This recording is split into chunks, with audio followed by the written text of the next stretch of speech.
It's really funny that I want to do a video on judgment and I've just been speaking for like 15 minutes on camera and have not recorded it, and it's been really hard to tell myself that it's okay, like it happens. Right? I saw my mentor saying the same thing the other day, but what I wanted to share today is that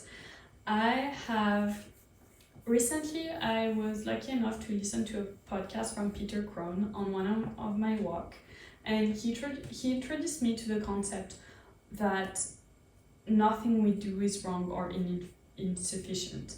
We do what we do and we don't do what we don't do, and that's it. Like objectively, it's not wrong, it's not insufficient, it just is. Yes, there might be consequences for some of the things we do and some of the things we don't, but it just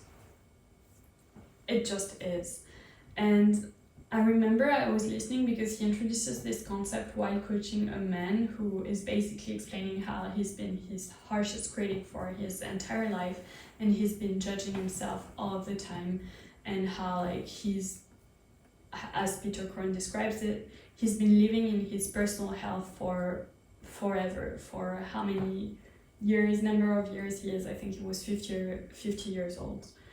And as I was listening to this conversation, I started bawling my ass out, like crying so much on the street because I was listening to it as a podcast on my daily walk, because it hit so close to home. Like I realized I have been judging myself so much and consistently. Everything I do, I just judge positively or negatively. Like I've always known I've done that, but hearing him say, you know, the things you do, you just do them or you don't do them. There's no need to criticize yourself. And he gives a good example of procrastination, right? The man is criticizing himself for procrastinating, and he's like, when you're procrastinated, you're on the TV or you're watching TV or you're reading a book or you're just doing this. It's not bad inherently. It just is. Like it's just something you're doing. Like you could be cooking or you could be working. It just is. Like you do what you do and you don't do what you don't do, and that's it. And yeah, it's hit very close to home because then if you're watching this video, I'm sure it's the same for you, because I've grown up with someone who would judge herself so harshly, but also everyone around her. And I'm not saying like I'm mad or anything, like it's probably something she inherited from someone else. It just is again. But the consequences for me have been that I've grown up with judging myself pretty harshly all of the time. And it's not just negative, like it's just every time I do something I think, is it positive or is it negative? But a lot of the time, more than not, it is negative. And I can feel like my body tensing, and yeah, it's just, it's such a hard feeling. And even when I'm telling you this, I don't know what life looks like when you're not judging. I have no idea, but, and this is a good reminder even for me and a good one for you, every time in the past few years that I've decided to change something, a behavior that I was doing that was doing me a disservice or a pattern, it would always start with that feeling of emptiness in my lower belly, like when I'm thinking about not judging. I have no idea what that looks like. And it's a bit like overwhelming and nauseating a bit, but it's also exciting. There's a bit of excitement in there. So it's very important to anchor in, and it's probably the same for you, that anytime we think about something new, we want to improve or change, the first feeling is often, I have no idea how to do this. But there have been so many times in your life, like there have been in my life, where we didn't know how to do something, and yet today we do. So it's about learning, and I think this is a positive, right? Having that feeling, even though it's scary, not knowing at all what it looks like, it's also positive because it tells you that like you know this has happened in the past and you're capable of changing this. So I think that is very important. And when I'm thinking about things that have helped and things that will help in the future, I think actually content creation is something that is helping so much with not judging yourself, because I've been creating for a couple of years, but initially I was on Instagram, and I remember everything I would create initially, everything I would hate, absolutely hate. I would find an issue with how I talked, with my delivery, with the topic, with my face. Like, I would just find issues with everything. But now that I'm thinking about it, I started YouTube like a month ago, and every time I'm watching the videos, and as I say this, I'm gonna tell you after how I'm judging myself, but every time I am watching my videos, I actually haven't been judging myself negatively. I've been looking at these videos and thinking, well, like, I'm not saying all of them, but most of them, I look at them and I'm like, wow, this is so interesting. Like, this is really something I need to hear right now from myself. And I'm actually enjoying watching those videos as much as I'm enjoying some of my favorite YouTubers. I usually like a lot vloggers and people who just talk to a camera like I am doing right now. And so I think creating content really helps with that, and with the perfectionism aspect that comes with judging yourself a lot, because you learn to just be comfortable with yourself and liking yourself and enjoying yourself a lot more. But as I am saying that, I realized that the first thought that came to my mind was, isn't it cocky saying I actually like watching my own videos? And I'm like, no, it's not. Like, it's not. This is another vision of judgment. So even though I'm not judging my videos and the content of it, I still find a way to judge. But we might as well laugh about it, right? I think the first step when you want to change something, a pattern, anything, is to recognize that it's happening, so awareness. And sometimes that feels very overwhelming, right? Because you realize how many times during the day you actually judge yourself and you're like, oh my gosh. You're trying to not judge the number of times you're judging yourself. It's a never-ending circle. But no, more seriously, it can be a bit overwhelming, but awareness is the first step to any change, right?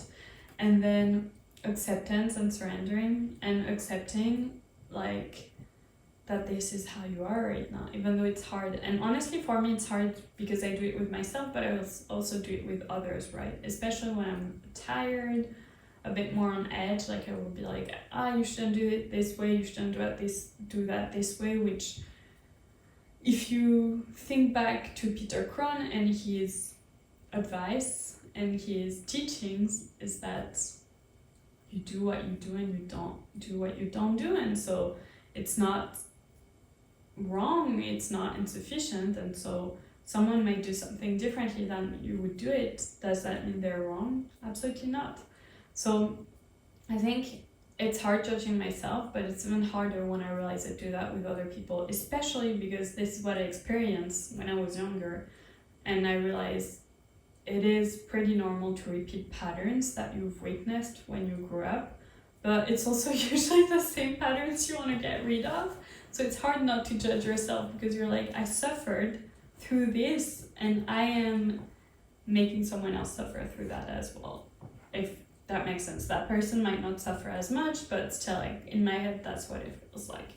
So acceptance is really important, accepting that this is how it is right now, even though it's hard for you, because you're judging yourself too, right? You're judging yourself for judging yourself. Oh my gosh, this video is really going to be about judgment again and again and again, but no.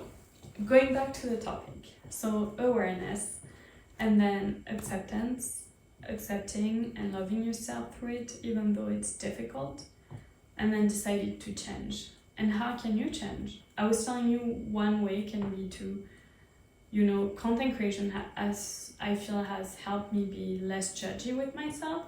But another way is just remembering that, right? I am the type of person who tends to write things on Post-it, and it could be, putting a Post-it up on your fridge or in your kitchen, remembering, nothing you do is wrong or insufficient.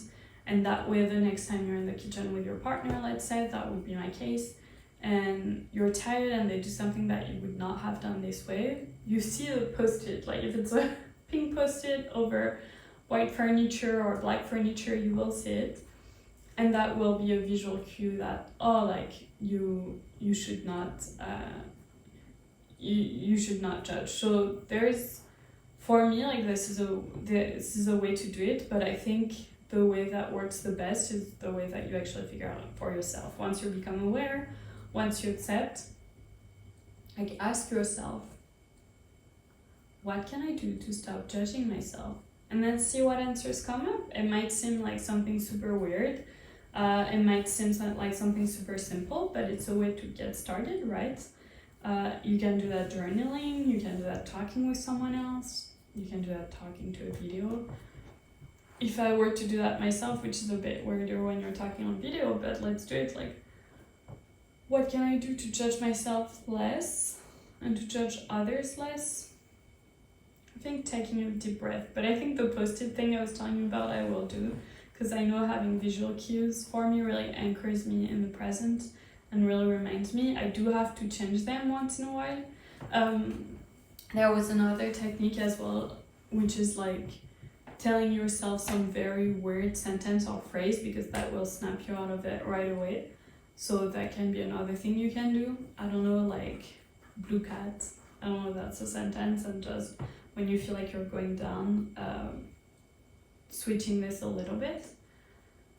But yeah, I think if I'm being honest with myself, yeah, just recognizing it. So the post-it could be a good way to do this, and then taking a deep breath and letting it go.